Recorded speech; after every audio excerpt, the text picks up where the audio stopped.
Okay, everybody. So, kicking off our final session this afternoon in our Future of Work track. As I said, it's unlocking the Gen Z career mindset. And this one is one of our Fireside chat series here at YMS. So, delighted to introduce you to Paul McEntee, who's the founder of Here Be Dragons, and Zara Easton, who is Head of Brand Marketing UK for LinkedIn. So this promises to be a really exciting session on how we can set up our younger employees for success. So please join me in welcoming Paul and Zara. Thank you.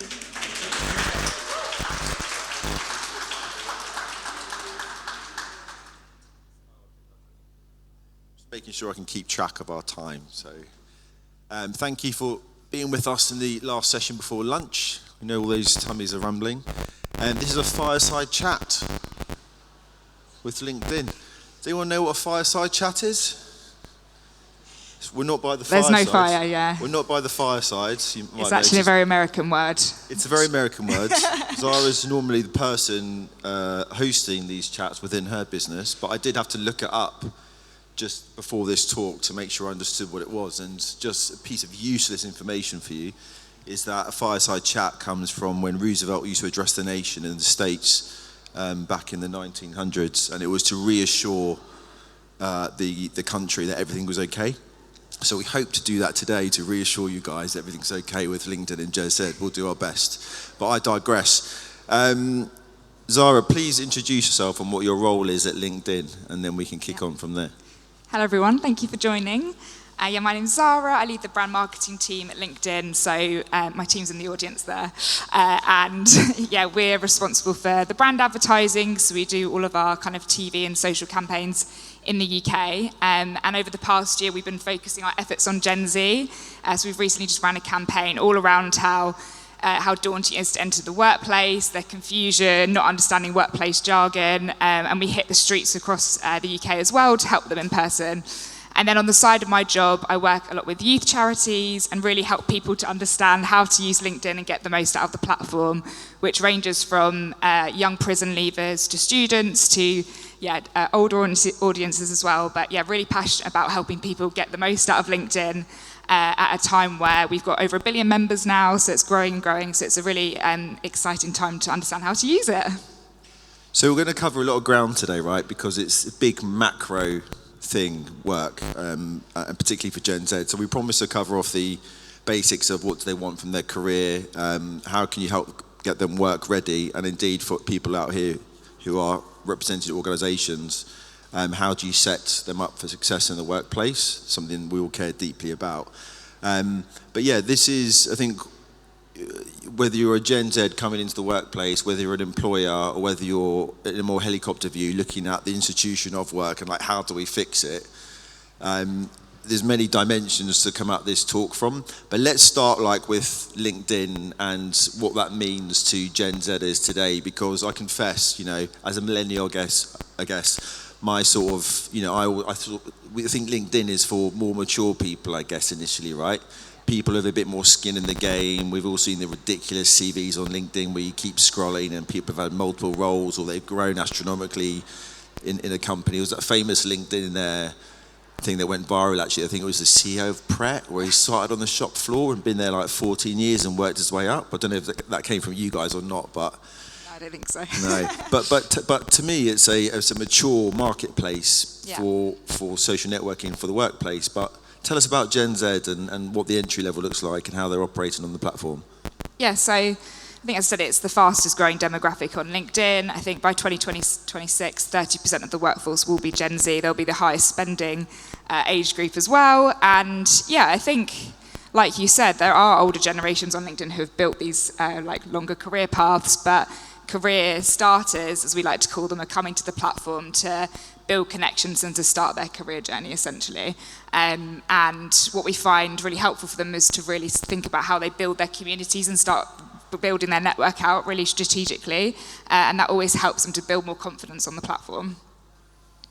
And what does it look like when you're starting out on LinkedIn? Because I cast my mind back to when I started all those years ago on LinkedIn. And to me, LinkedIn was just a nice to have back then. I didn't really pay much attention to it. And I guess as I started my own business and started networking, it became a really, really important tool, which I invest more time in, and you sort of curate a bit more. But I guess if you're a Gen Zer looking at a blank sheet of paper, which is your LinkedIn profile, where do you start? Very good question. I think it's the same for Gen Z, and it's the same for all generations. That I think maybe for some of the older people here, I like to think we've got a bit of a Frankenstein of a profile where you build it incrementally and you're just adding things to it and you don't have one clear story.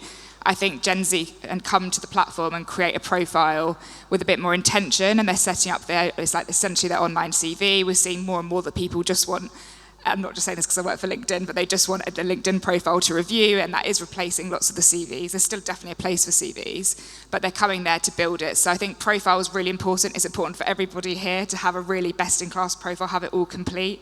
And then they're starting to build networks, which means reaching out to people and asking for, again, this is a slightly more American word, but we like to call it as informational chats, where they're starting to reach out to people and build connections with people. And rather than just saying, oh, hi, can I have a job? They're actually intentionally reaching out to people that they're interested in working with. And they'll say, hi, I'd just really love to have a chat with you, and just start to get to know a bit more about the industry that you work in. So we're seeing this big intentionality of career starters as well. Okay, great. Look, just so everyone knows, you are going to leave here some amazing tips on how to up your LinkedIn profile from Zara, if that's of interest to you before you leave. But save that to the end, please, because we've got other ground to pursue. Okay, so I guess moving away from your platform, which we'll come back to, but Gen Z in the workplace. Just if you Google it, you get a whole host of stuff saying, the kind of what was it? There was something here saying they're the employer's nightmare. Other people saying that clearly they're the future of our economy, clearly the future of the workplace. Do they get a bad rep in work, Gen Z isn't? And what are the sort of main pain points that sort of come up, be you an employer or be it from the perspective of the employee? Yeah, I mean, there's loads written in the press and what you see online about Gen Z and their apparent high expectations of work and being work shy, but we've recently ran some research and it's largely unfounded, and actually it's more about the intergenerational communication. So essentially in the workplace, the younger generations aren't talking with the older generations, and that leads to a lot of miscommunication and lack of communication. So it's more about that lack of clarity.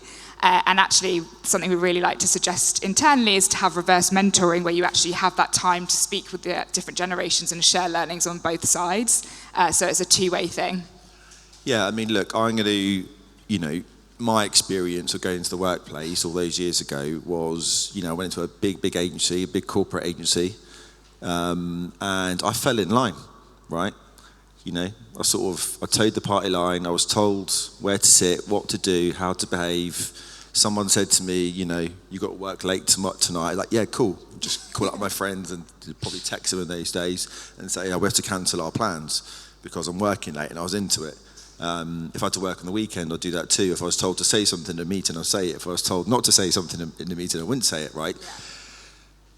And that was just how I operated, right? That's what I thought was expected of me. I wasn't being paid for those extra work hours. I wasn't aware that I had a voice in order to change things. Now, fast forward to now, and as an employer, and I'd say probably 50% of my agency is Gen Z, right? And I've taken the old values from how I grew up in employment and tried to sort of transport them into my business, because that's how I know how to run a business. And wow, have I fallen short, big time. And what's fascinating to me is that they come in, Gen Z now, to the workplace, and they're dictating, right? They're bringing the fresh ideas to the table. And we've lost people. We haven't got it right as a company. We've had to review our policies. We've had to change our behaviour. We've had to chuck loads of stuff out. How powerful a force are Gen Z now, in the sense that they can have that ability to create the career path or create the working environment that they want? Because it feels like the the balance, the pendulum has swung in their balance, because we can't keep churning staff, right? So we as employers and generally have to change at some point. It feels like they're a very powerful force. Sorry, it's a very long comment. No, I think it's good to be honest and transparent. Everyone's learning. We're reassuring the nation here. I think that we know of, a real common trend for Gen Z, and what we know is that they're very values driven. And that means when they're joining a company, they spend far longer than other generations researching and making sure the company walks the talk and actually is doing what they say. So in your instance, or other businesses' instance, I don't think it's they're dictating it. I think it's just that they're looking more deeper into what they want. And if they join an organisation which isn't doing what they say, they're much more happy and willing to leave. And they're trying to look for things which have more purpose and intention anyway. And I think there was a couple of comments in the previous talk about career paths as well, but they're sticking around for maybe 2 to 3 years, which is a big change. But also that is just because if the company isn't offering what they want, they're more happy to go elsewhere. Yeah, and actually the session before was great, actually talking about different approaches they take into the workplace. But you guys talk about squiggly careers, right? Talk to us about that. What does that look like? Well, they say for Gen Z that they're the generation that will face the most squiggly careers.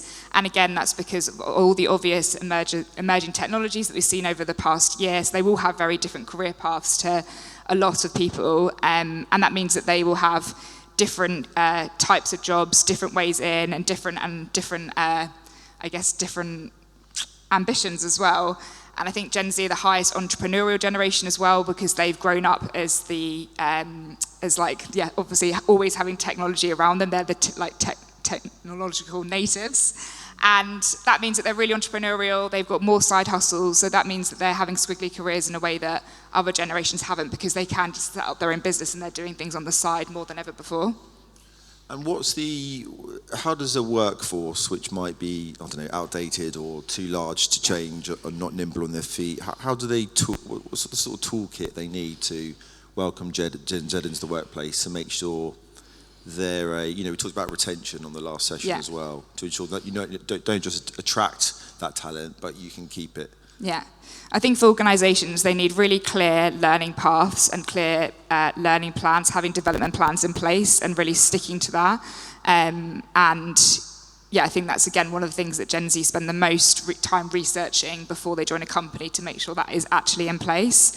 I think having actual interactive sessions with them. I know obviously there's lots of mixed views about, working virtually, hybrid, in person. Obviously a mix of both is best, but actually getting them involved in meetings with more senior people, having one-to-ones, having live brainstorms is still super important for them to gain those skills, and that's what they generally want. Just opportunities for mentorship internally as well, so actually learning from people. Okay, so obviously proper career pathing, so they can understand their route to promotion, etc. Let's talk about perks and policies. Yeah. What are the sort of things that we're seeing out there that are the base requirement that Gen Z would expect, and then because it's like a can of worms, isn't it, on perks and policies? I've seen some amazing stuff out there that just doesn't seem implementable to me, and there might be people PRing themselves, but some of the stuff that's on offer, just like, wow, how do you actually police that as a company? But talk to us about the basics. What do they expect now? Hybrid working, flexi working. What do the perks look like? Duvet days, all that stuff.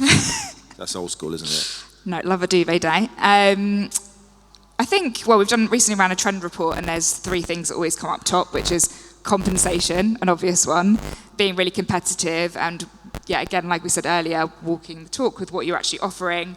Work-life balance is really important to that generation, and having flexible policies. And then, lastly, I think the opportunities to learn and showing that. So, I don't know about gym perks and things like that. I'm sure there's a whole range of other elements like that, but they're the things that are top of mind and what they really care about. Yeah, okay. I mean, there was a couple of gentlemen yesterday that I was speaking to just out in the foyer there, and I went and spoke to them because they looked so young. Yeah. Right, they were they're such baby faces, but we did a little interview with them. They were 17 and 20. Yeah. but they could have been like 14 and 16, right? But they're 17 and 20. And I asked them about how they felt about the current job market, their optimism, whether they felt they'd been dealt a bad hand by the generation before. And the guy just turned around to me and said, do you know what? All I want to do is just want to make money. Right? So I'm endorsing your point on compensation. You've got to pay correctly, right? I mean, this guy wanted to be a lawyer, so, good luck to him. That is, I think, one of the top jobs that Gen Z are going for at the moment, actually. Right, really? That's right. Being a lawyer? Yeah. Actually, I did see that. And also government jobs also are back in vogue, aren't they? Yeah. National election But yeah, coming up. it is a generation who are really financially driven. Sort of off topic as well on age, but I listened to a good podcast this week, and they said how it's really hard to know how old millennials are now. You either look really young or you look really old. And I was just wondering. Which is fantastic. Yeah, but anyway. Okay, and then work-life balance. What does that look like? Because are we talking 9 to 5? Are we like saying because it's always a quid pro quo, isn't it? Like the way we run it is like, okay, if you work a weekend or a bank holiday, you get that day back. Sorry, a bit of interference. If you work you get that day back. But then where do the boundaries lie? Because quite rightly speaking, I guess, my Gen Z is 5:59, laptop's closed, off they go. And I'm not going to hear from them for the rest of the evening. And that's cool. But work-life balance, does that mean like, do they expect not to be texted when there's an emergency or like in the evening or how does that manifest itself, work-life balance? I think that kind of talks back to the stereotype earlier though about like intergeneration and the fact that they're work shy, and actually, that comes back to that point, which seems to be unfounded. But I think they have clear want flexible working, like I think basically most people do, and want that to be part of the policy, and that can look different to different companies and different people, I think. So, whether it is having extra time off or whatever that is, it looks different, but it is very much an expectation, and that's why they're going to be attracted to different companies now. Yeah, and how do you guys, LinkedIn as a company, how do you attract Gen Z talent? Very good question. I think, making sure there's clear career paths, lots of mentorship internally, and we are very fortunate to have flexible working as well. I suppose it's a prerequisite that they've got to have filled in their LinkedIn profile, right? If they want a job at LinkedIn. Is that the case? It's the first thing we look at. That'd be weird if it wasn't, surely. Yeah, it would be. That's the CV. Yeah. Okay, great. Let's talk about employer brands, though, whether LinkedIn or not. Let's talk about LinkedIn, actually. How as an employer do you show up well on LinkedIn? With your company page, the types of things you need to be putting on there, the way you set it out. Yeah. And then we can sort of segue into the flip of that. To the people side. Yeah. Well, a lot of the same principles apply, but first of all, like we said earlier, Gen Z, I keep saying Gen Z and Gen Z because I work for an American company. I know my team are laughing about this again. So they're spending a lot more time researching. So whatever you show on your LinkedIn profile, you need to show on your company page. It needs to be very consistent and telling a consistent story. And we know that they're also the generation, they're like, I think half of them are already posting professional content on their on LinkedIn or other professional platforms, and so they're looking for that opportunity to really learn about the company, learn about the culture. But again, they are technologically savvy and they're looking for consistency. So you need to make sure that you're like walking the talk, and you also need to make sure that you're posting consistently with whatever you're putting out there externally. Yeah, now they're quite visually led. Like, do they want to see like the team bonding pictures that everyone puts up, saying kind of just brought everyone on a retreat? And what how do you like sort of aesthetically show up to that cohort? I think like probably the same principles apply that it does in marketing for everyone who works in marketing here as well. It's about being authentic and showing behind the scenes and range of like the same as applies to platforms like TikTok, like engaging video content as well. And then so far as because what people come to the about page, right, on a company, and that's what sort of drop off do you see if you're looking at usage stats on LinkedIn, where people sort of come on, browse the company's page, go to the about, and then just completely move on? Do you have any of that sort of data where you can sort of see how people sort of manipulate or move around on a company's page? Because that, to me, as an employee, that's fascinating where they spend their time. Yeah, I'm sure we do. I don't know off the top of my head, but I do know that, interestingly, for recruiters now, they are filtering company pages by people who follow them. So if you're looking to get a job in that company, it's really good if you go and follow the page, because when you apply for a job, they filter by people who are actually interested in the brand. I don't know drop-off numbers, though. It's a very good question. Yeah. I feel like I should. Yeah, no, we can come back to that one. Okay, so if you're talking to us about this sort of, if I'm an employer in the market looking to hire and I'm looking at a Gen Z LinkedIn page, Yeah. what are the sort of things I should be putting up there as a Gen Zer to make myself feel like I'm going to be a good hire? Because bear in mind, I've got no experience, Yeah. right? We spoke about entry level previously on the last session, but how do you fill that sort of white space while also looking hireable? Yeah, I think it's the same for, we'll go on to a minute of tips as well, but I feel like it's telling a really clear story of your why and really setting out, this is where I want to go into. And we know that now recruiters, I think they're 5 times more likely to search for skills versus degrees. So actually sharing how you built those skills, where you found them, and how you're developing and applying them now is a really key tip that we ask and we really encourage them to do. And just telling a really clear story throughout about what you've been doing so far. We know also that volunteer experience is valued just as much as work experience now as well. So how can you really show a clear story of why you've done something? And I work with students all the time, and the common problem they say is that they don't know what to say, they don't know what to put, but they always have a clear story afterwards. And it was the same when we spoke to people in our campaign. Most of the time they were just needing confidence to build their profile, but they had so much to say and a really clear story. And it's just about giving them that first kind of step in. Right. And do you think, like, sort of covering letters, or just going off on a tangent? Time. Oh, we've got 1 minute. 1 minute left, okay. Well, listen, it's just time for some tips then. What do you reckon? Okay, yeah, I'll give tips. Should we give you a top 5 tips? Yeah. Okay, yes, I think hopefully most people have got a profile here today, but yeah, we usually do like an hour-long training on how to have the best profile, but I'll try and do it from the top of my head of a few key tips. I think the main thing is to tell a really clear story, like I just said, to filter your profile with a clear set of eyes. Always write your profile in first person. There's a lot of kind of misconceptions about writing first person or third person, but always write in first person, tell your story. Make the most of your headline, because that's what everyone sees in the feed. So as much as possible, really highlight what you want to do. If you're looking for a job publicly, really add that in. Make sure you've got a good photo. It doesn't need to be like in a super professional outfit, but just somewhere which has got like a clean background and shows off your personality. The most bit of inventory in your profile that people look at is the about section. So when your about section, you want 80 to 100 words, 3 to 5 paragraphs. You can look at my profile if you like, just because I've done it so many times for these training sessions. And yeah, use 3 to 5 paragraphs to tell your story and start with like who you are, what you're doing at the moment, and then what you want to do next, or why someone should be connecting with you. And also make sure in your experience that you've got all your experience added. That's super valuable because that's what recruiters are looking at. And have maybe like 2 to 3 sentences max on your experience to really show what you did in that role. If it's a company that nobody would have heard of, make sure you put a sentence before to say what it is, because that just makes people not click off your page. And yeah, you can also record your voice now on it, which people really like.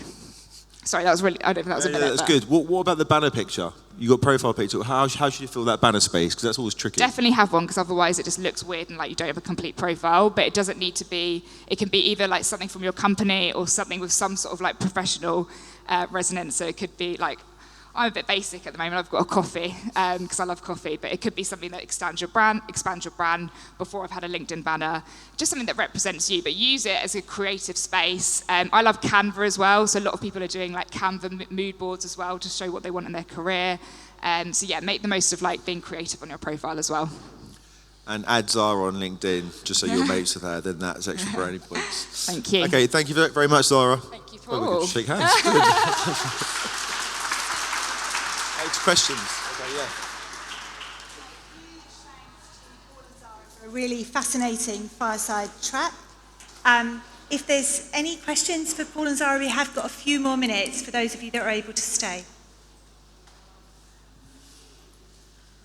So in terms of the Gen Z, when they go into the workplace, what are they lacking in terms of skills? Like, what is something that they don't feel super confident about? What is something that they need to develop? Yeah, I think one of the main skills is that people engagement. So going back to the generational piece, how they can really build their internal profile and collaboration. Like that is one of the biggest skills that they really need to learn. I'd say also project management. That is the key thing that you need to really excel when you're in like an entry-level role. So really finding your feet, being super organised. And then the other thing I think is just more intimidating is AI and how to use it, and having those kind of, being up to date with emerging technologies. Thank you for your question. One over on this side as well.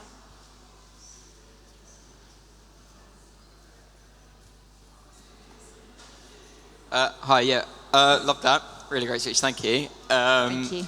My name's Tom. I just wanted to know, have LinkedIn have any previous experience with collaborating with young people or other brands to kind of promote them as the employment platform, I guess, over like the dots or anything like that?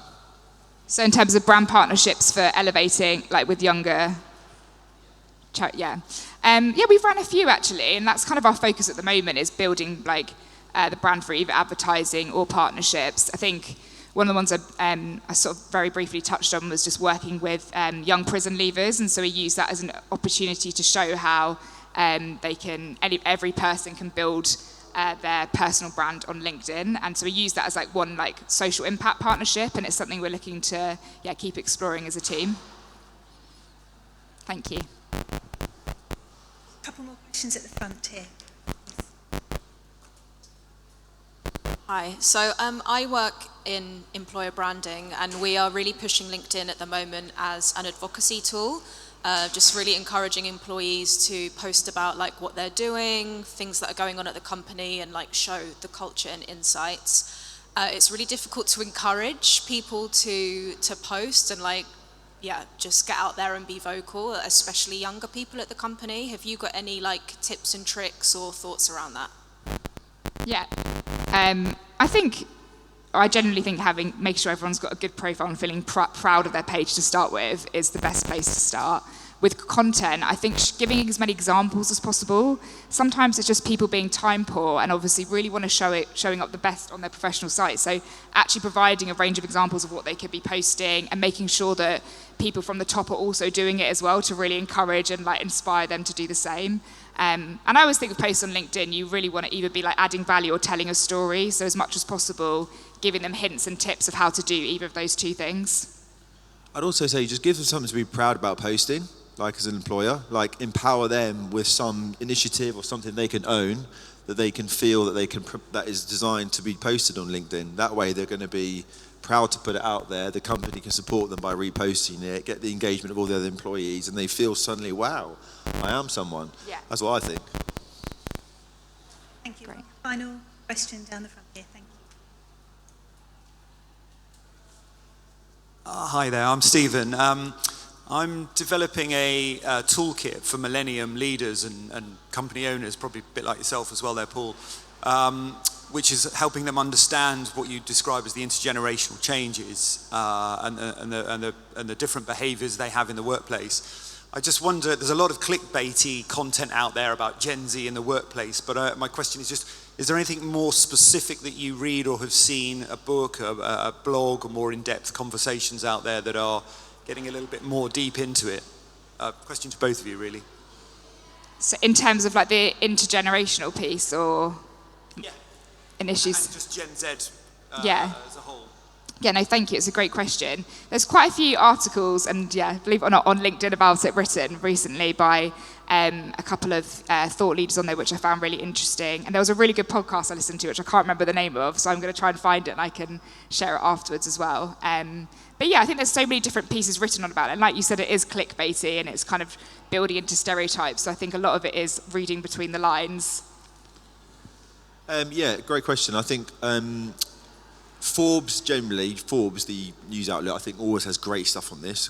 That's a great source. And also Bruce Daisley, right, the guy from Twitter, the ex-Twitter, that's amazing, isn't it? I listened to that in lockdown so much, it was so enlightening, and still have to go back to it to reference where things sit, and I think he's brilliant. So to me, that's the Bible on these things. Eat, Work, Repeat, I think it's called. Eat, Work, Repeat, yeah. Is that it? Eat, Work, Repeat, I think. Yeah. check that out if you haven't seen it.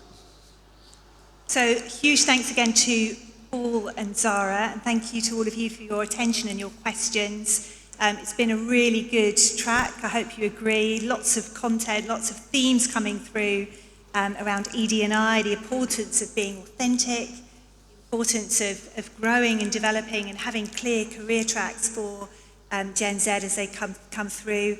Importance of compensation, I heard loud and clear as well, and also culture and just doing what you say on the tin, genuinely supporting young people as they come through and into your organisations and help them thrive. So thank you all for your time and attention. Time to get some lunch and enjoy the rest of your time at YMS. Thank you.